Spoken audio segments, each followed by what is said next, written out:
And we will pick up in chapter 4 of James, where we left off last week.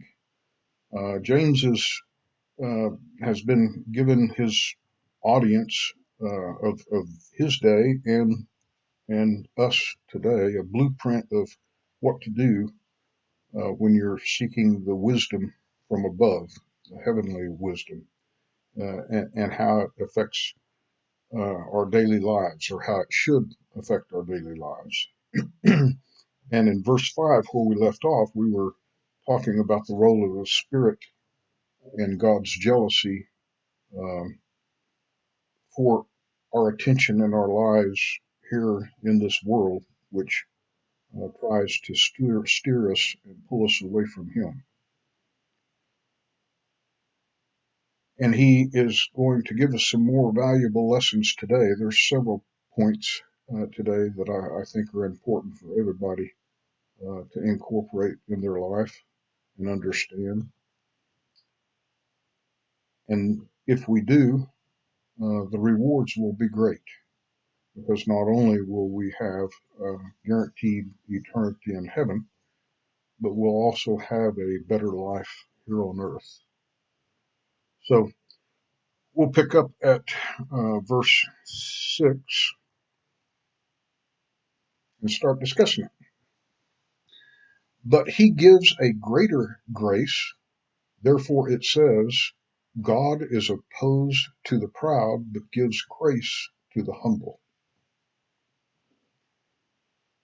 The If you think about God's grace, uh, we, we we use the word grace in many different applications. Sometimes um, we call it forgiveness. Sometimes we call it leniency. Sometimes we call it long suffering. But the grace of God, it says, is a greater grace. I can think of a couple of different examples of grace that we look for from the world. If you've ever had a speeding ticket and you have to go to traffic court, uh, you you try to make the case for yourself that, well, I wasn't going that fast, and it was a really nice day. The conditions were good, and I haven't had a speeding ticket in 25 years. So how about some leniency? How about some forgiveness? How about some grace, Judge? Uh, and sometimes the judge will say, okay, well, I will give you 6 months. If you go 6 months without having another incident, then I will give you grace for that speeding ticket. We'll just forget about it. We'll drop it. So we can get grace from this world sometimes, depending on our arguments on our in our defense. This weekend we celebrated our 42nd wedding anniversary. And there's no doubt in my mind that if my wife had not given me grace for these 42 years, we probably wouldn't still be married. Uh, if I got from her what I deserved, then we wouldn't then we wouldn't probably still be together. I think most marriages, if they last a long time, both partners are giving grace to each other. Uh, but it says that He gives a greater grace. God's grace lasts for eternity. That is so much farther than the 6 months the judge will give you, or the 42 years your wife may give you. God's grace is forever, it's eternal. So He gives a greater grace. And, and the reward of His grace is the kingdom of heaven for all eternity. It's not 6 months and $100 traffic fine forgiven, or it's not even 42 years of marital bliss. It's eternity in the kingdom of heaven. So God gives greater grace. There's no doubt about that. Um, and God is opposed to the proud, but gives grace to the humble.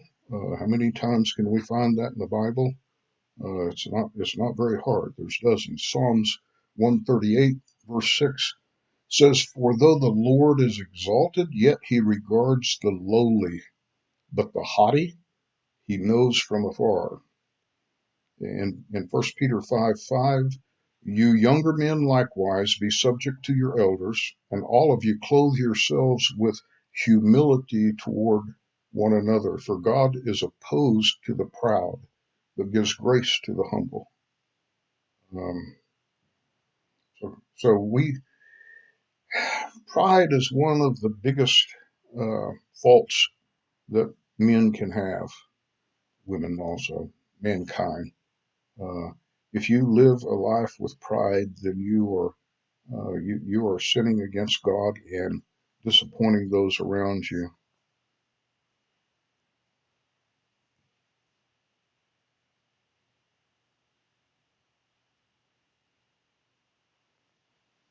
Okay, so verse 7. Uh, is Brenda okay today, Larry?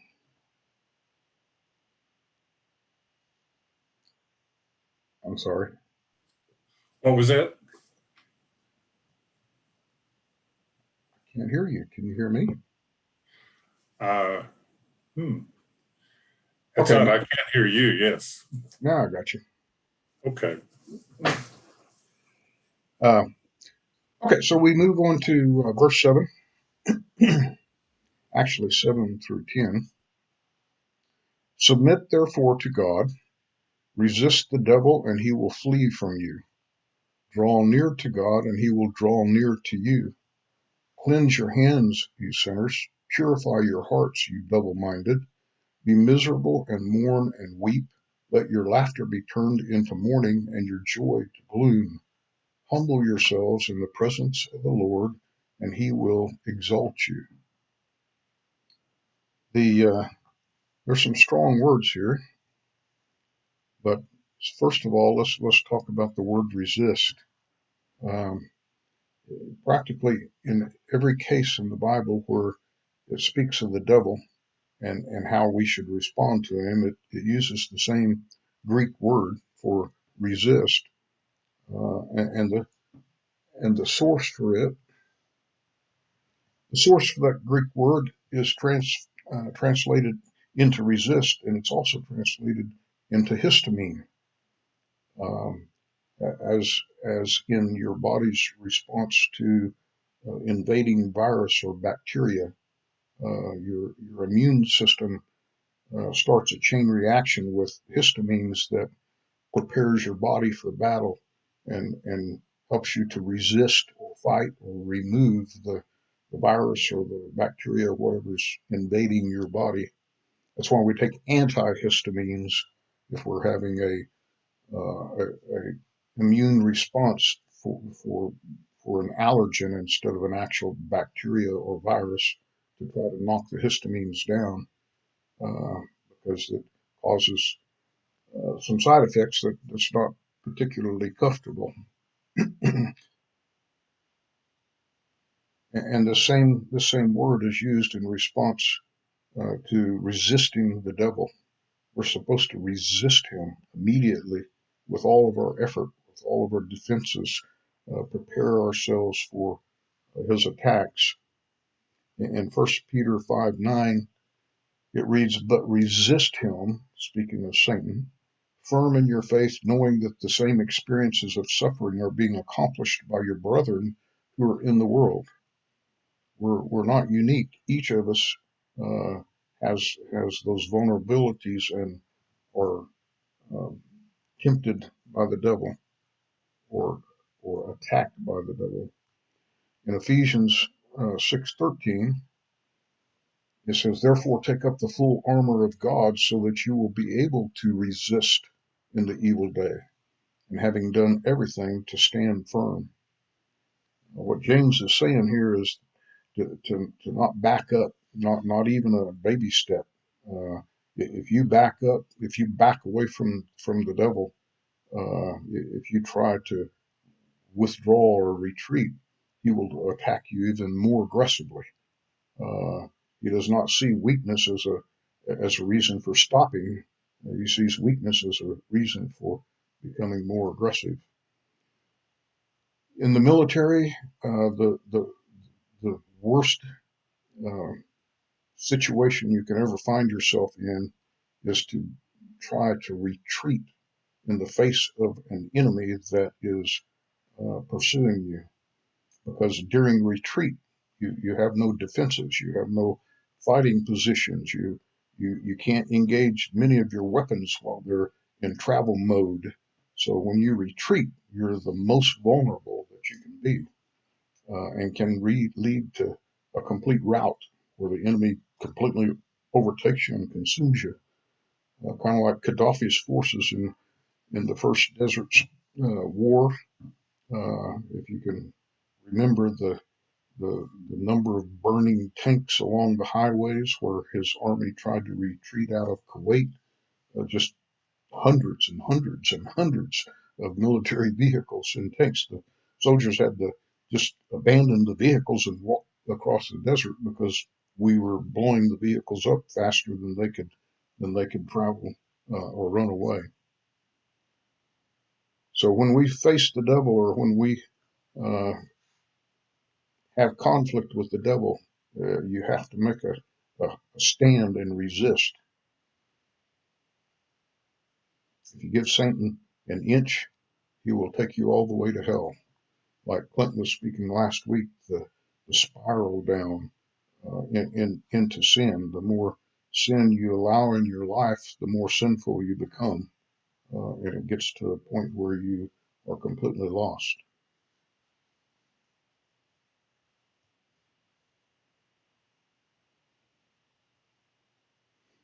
Any comments? I like you brought up the antihistamine or the histamine response. Um, Back in college, I did a paper that I was looking for, military terms in the New Testament or that type of instruction.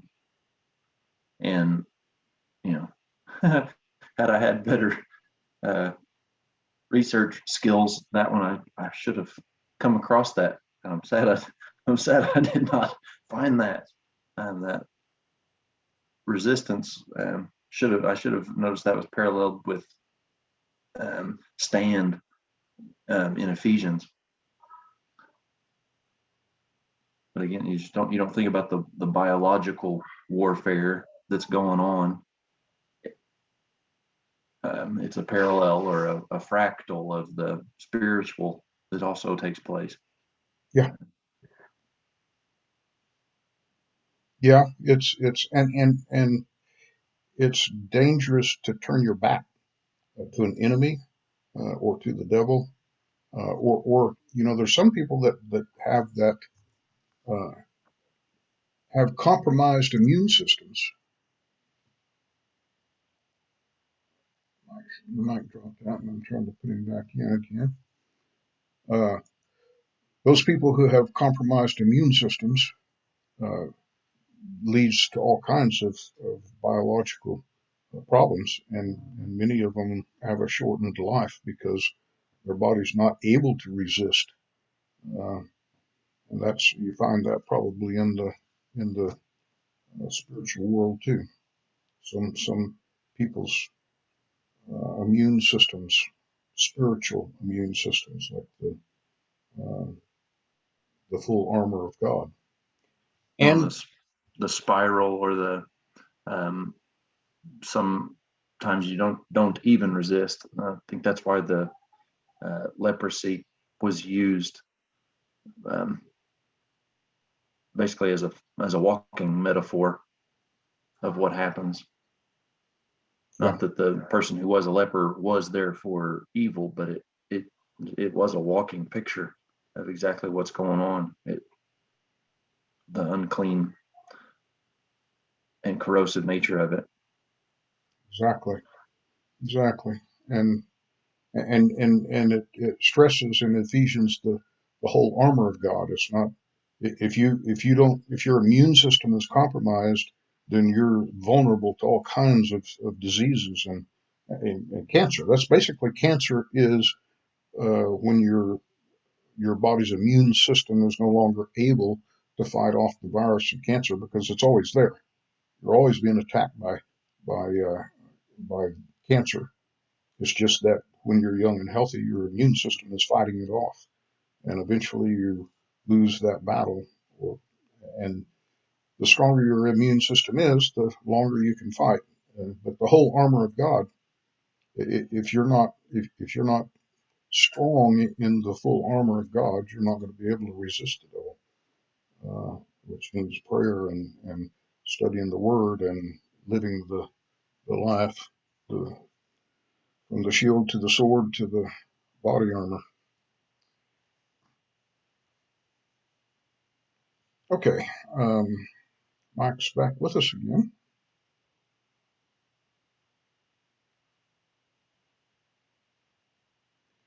Okay, so let's move to verse 11 and 12. Do not speak against one another, brethren. He who speaks against a brother or judges his brother speaks against the law and judges the law. But if you judge the law, you are not a doer of the law, but a judge of it. There is only one lawgiver and judge, the one who is able to save and to destroy. But who are you who judge your neighbor? There's a lot of important information in these verses, uh, and I would say that misapplying, not understanding, or abusing these two verses has led to the destruction of not only people but entire congregations, and and as James said earlier in earlier verses, it just damages the gospel itself. Uh, when we speak against our brethren, now this is brethren, so we're talking about saved people, talking about other saved people. And what he's talking about here is when you speak against one another, it's to slander them or degrade them or defame them. It's non-constructive criticism, uh, because um, there's no benefit in degrading other people, especially those who we are supposed to love, our brothers. Now, this doesn't mean that you can't confront sin that the brother is uh, experiencing, because if we don't denounce sin, then we allow it to corrupt the congregation. So we have to find the fine line between constructive criticism and non-constructive criticism. And that's a difficult thing. And when you put yourself in the position of doing this, you run a great risk. But for lack of a better example, I'm just going to throw some stuff out and we can talk about it. If you have a member of your congregation that is a habitual drunkard, uh, then that is sin. We have the duty and obligation to recognize that as sin, uh, but it's because it's visible, it's open, it's not hidden. When I was when I was a young man, I can remember um, there was Safeway, which was a grocery store in the town that I grew up in, started selling beer. And before that, they hadn't sold it. You would go to the liquor store or somewhere else. I don't remember, but I was young, so I wasn't in the, and no one in my house drank beer, so it wasn't a thing for us. But I can remember there was a big discussion in our church uh, about whether or not the people who worked at Safeway could be a member of our congregation because they worked somewhere that sold beer, and that would be a sin. Uh, and if you apply it to the habitual drunkard, it is a sin. It's pretty clear in the Bible that you can't be drunk every day and be a faithful, true Christian. Well, I shouldn't say that. I can't judge whether you can be a Christian or not, but you're a Christian living in sin if you're a drunkard every day. Um, but for Walmart, I mean, Safeway employee who checks out groceries and somebody buys beer, that's a far stretch from being a habitual drunkard. So somewhere in there, whether it's gets drunk Friday and Saturday night and comes to church Sunday, whether that's a sin that should be addressed by the congregation or not is something for deep thought and consideration. In today's world, if you didn't allow anybody in your church that worked for an organization that sold beer, then you would have to have you would have to have new churches developed for just those people. It makes no sense, but we have a tendency to do that in the Christian world. And James was talking about people doing that at his time. The Jews, the established Jews, the new Gentiles coming in, the Jews who were still practicing the not only the law but also the added on traditions that didn't come from the law and was in fact sometimes in conflict with the gospel, yet they were still practicing them out of habit and out of tradition, and that caused conflict between them and the Gentiles who didn't have to follow any of the law other than God's law for loving Him and your brother.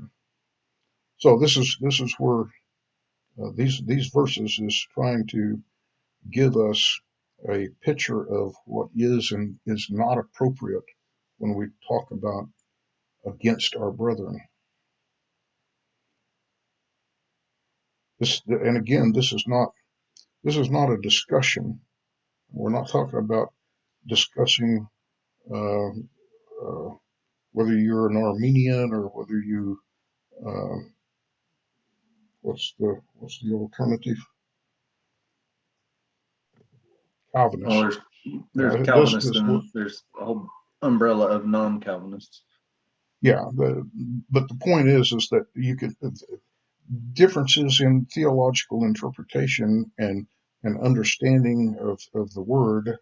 Uh, that is not that's not what he's talking about speaking against brethren, because we can have discussions uh, and explain alternative views, and there's many of them. That's why we have so many different churches, different brands of churches, because they identify some specific area where they cannot agree, and so they separate themselves into different congregations.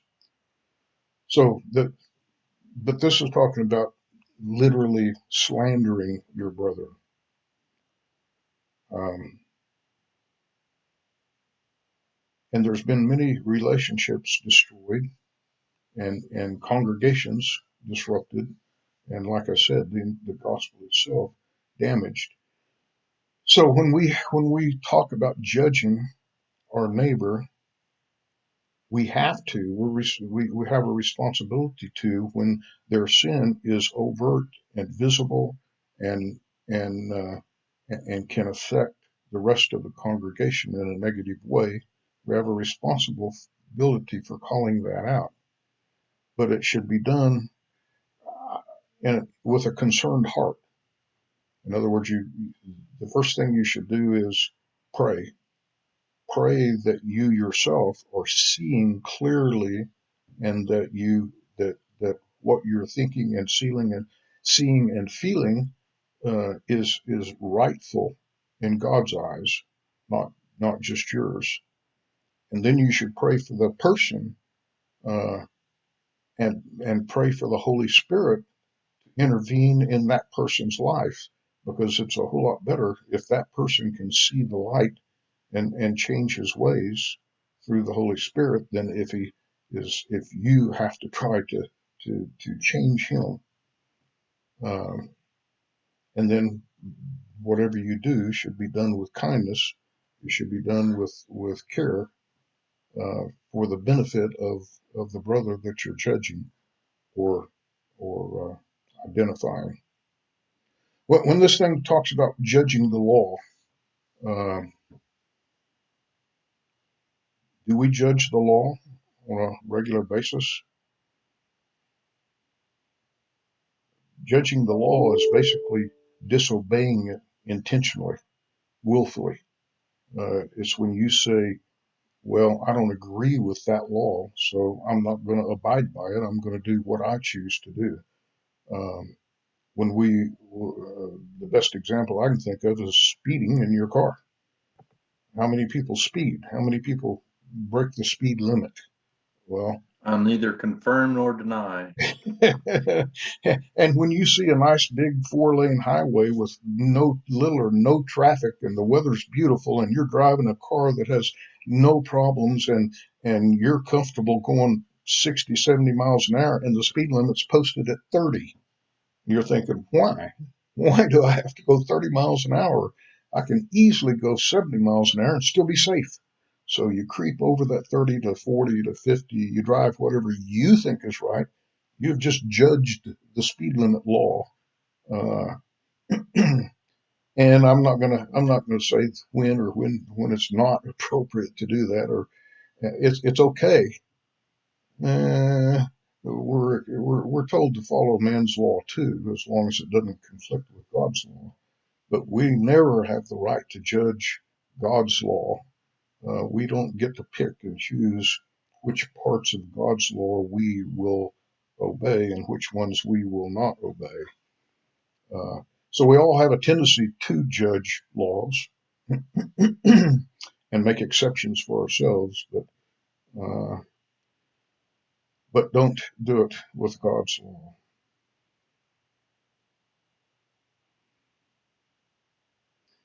When we judge our neighbor's sin, keep in mind, even though we agree with other brethren that, yeah, what they're doing is wrong, they're living in sin, and we don't want to endorse it or embrace it, love the sinner, but hate the sin.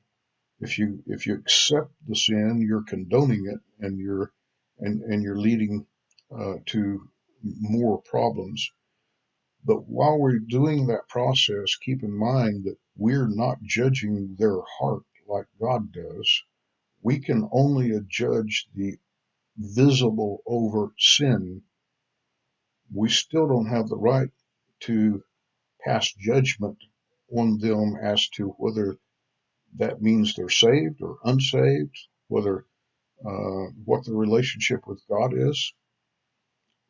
We cannot see that. We cannot judge that. We cannot gauge it. We can only call attention to their actual actions that we see and that we can measure.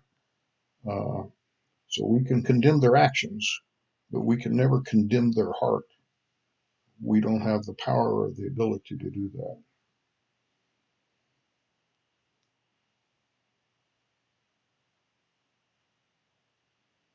What do you think about that?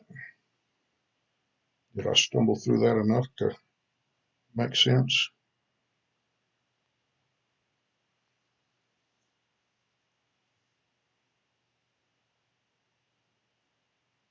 In Leviticus 19:18, it says, "You shall not take vengeance, nor bear any grudge against the sons of your people, but you shall love your neighbor as yourself. I am the Lord." And in Matthew 7:1, it says, "Do not judge so that you will not be judged." So again, does not mean that we shouldn't call out sin as we see it when we see it, but do not judge so that you will not be judged means that the same standards that you apply to those people that you judge will be applied to you. So be careful in the way that you apply them, because you're creating your own uh, the standards for your own judgment.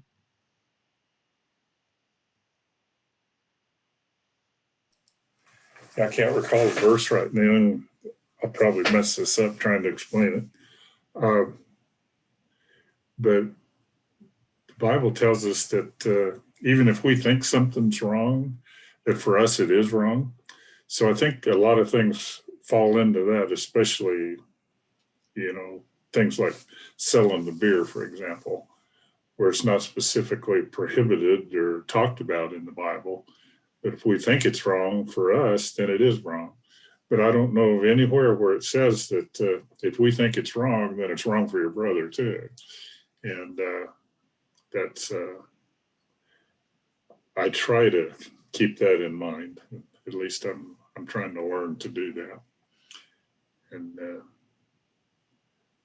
I think it's pretty clear that we aren't to judge, especially with something that's might be well, I don't know what word to use, but where the Lord, didn't tell us in the Bible that we shouldn't do that. But I think what you're saying can be validated in Romans. Paul addresses that in a couple of chapters, and I can't. I think I know where they are, but I'm not going to say because I might be wrong, thinking of the wrong chapter. But anyway, Paul goes to speaks directly to that in terms of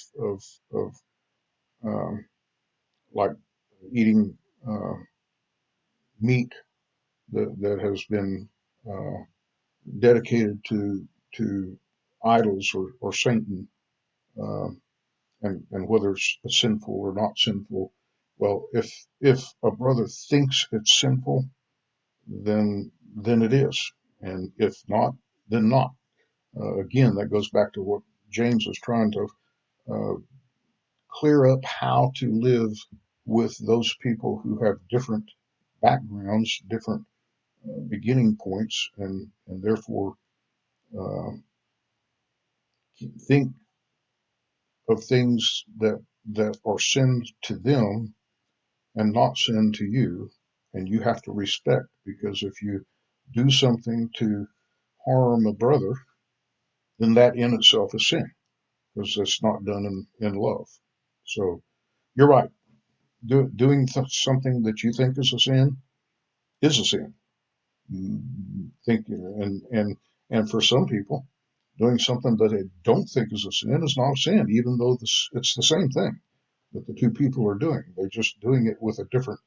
Uh, if they're true to their heart and what they think God expects of them, then it's not sinful.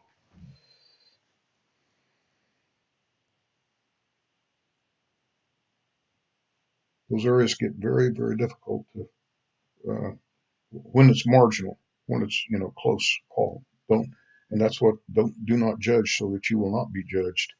If you're threading on thin ice, then you should be careful.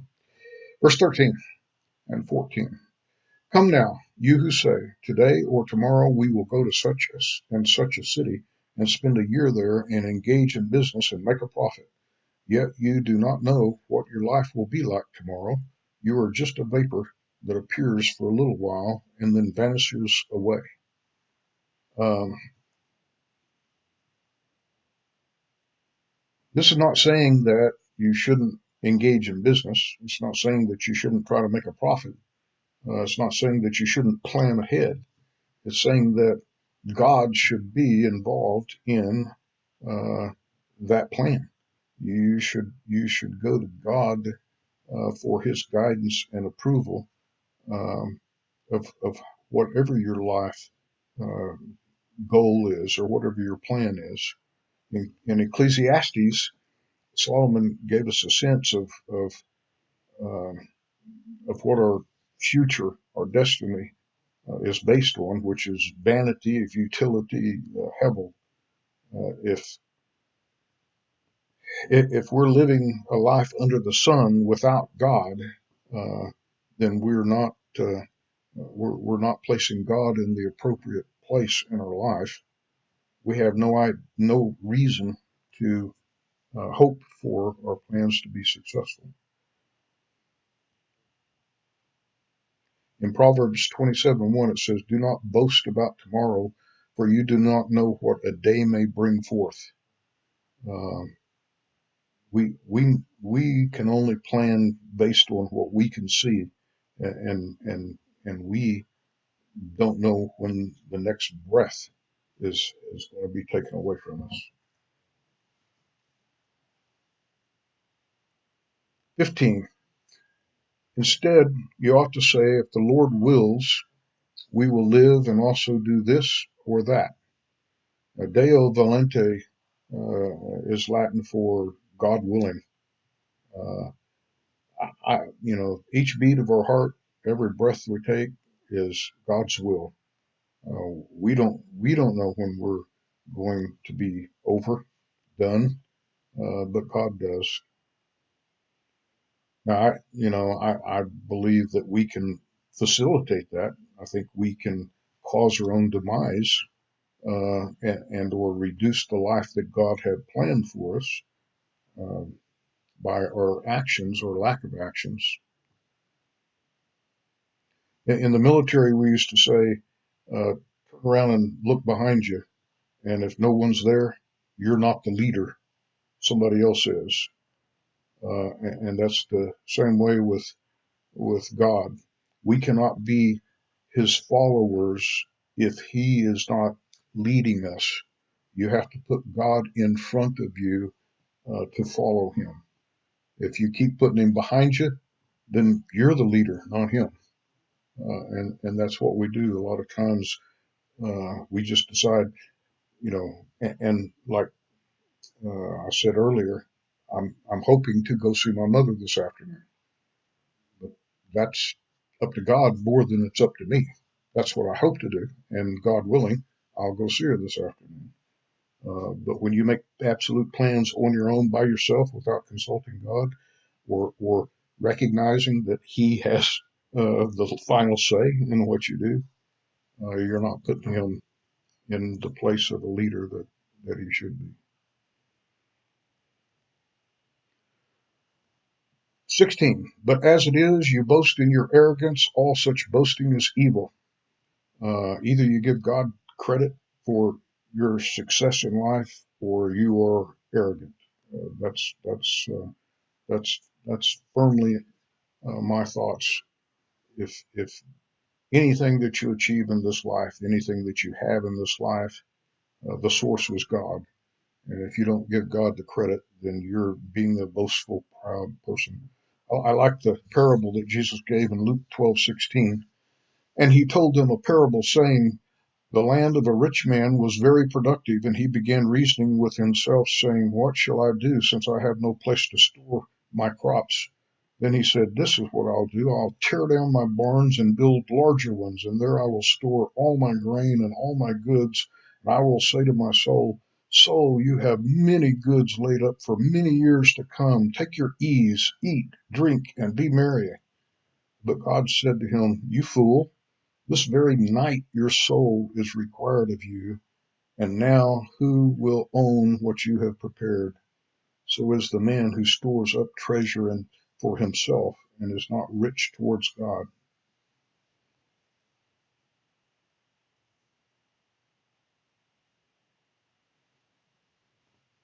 And verse 17, therefore no one knows the right thing to do and does not do it. To him it is sin. One who knows the right thing to do.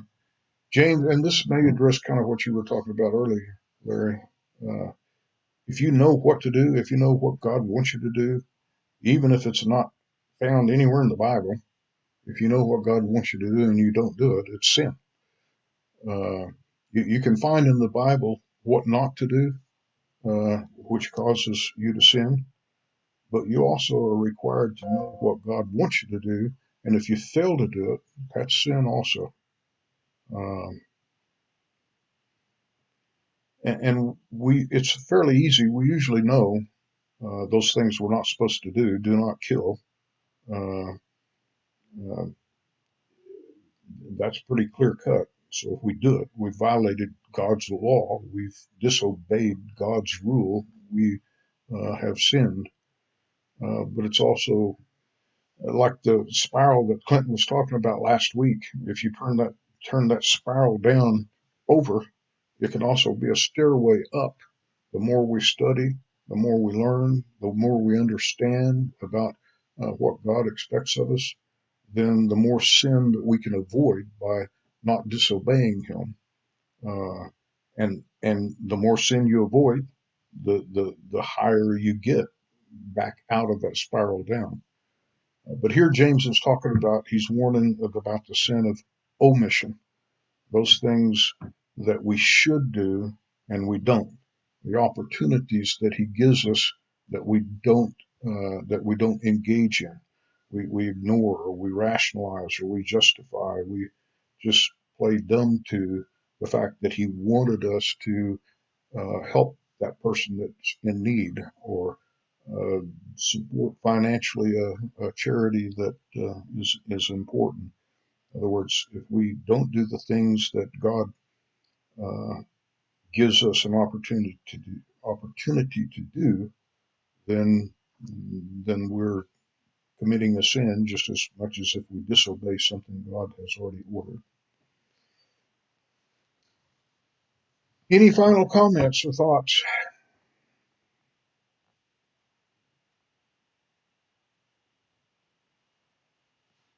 Well, we're at the end of today's lesson,